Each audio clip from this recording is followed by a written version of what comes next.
Hello everyone, in this video I will show you how to like status on WhatsApp. First, open the WhatsApp application on your mobile device. Now tap on the three dots in the top right corner. Here tap on settings. Next tap on help.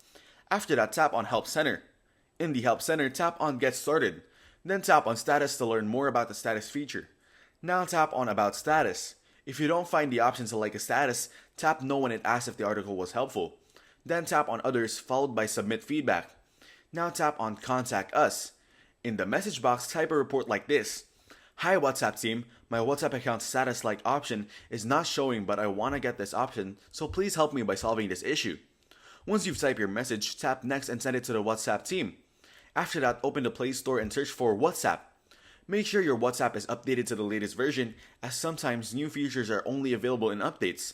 If this video was helpful, please consider leaving a like and subscribe to the channel. With that being said, I'll see you in the next video.